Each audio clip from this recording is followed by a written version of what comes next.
Voilà pour M. François Mitterrand. C'est à Bordeaux, par contre, que l'actuel président de la République, M.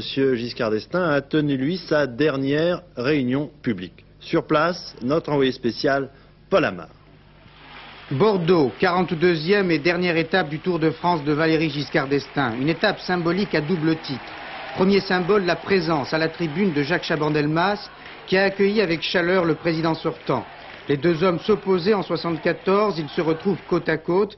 Et le maire de Bordeaux, dans un discours enthousiaste, a demandé à tous les gaullistes de voter sans réserve pour Valéry Giscard d'Estaing pour éviter en France le retour au régime des partis.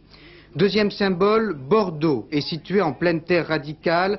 Ce n'est donc pas un hasard si Valéry Giscard d'Estaing a choisi la capitale du Sud-Ouest pour lancer un appel au centre-gauche et aux radicaux socialistes.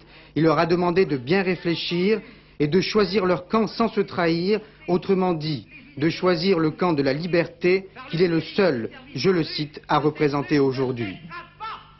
J'ai accepté démocratiquement dans cette campagne qu'on me juge sur mes actes.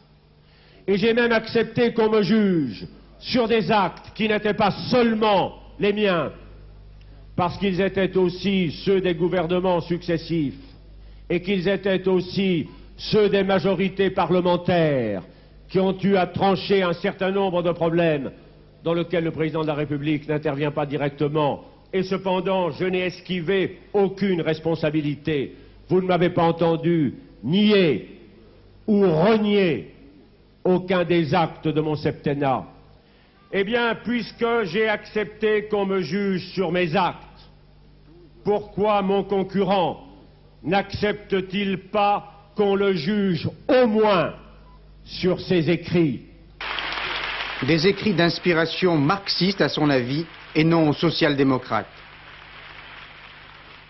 Le programme qu'on propose aux Françaises et aux Français est que malheureusement, près de la moitié, mais j'espère moins de la moitié, des Françaises et des Français sont prêts à adopter, à la stupéfaction du monde.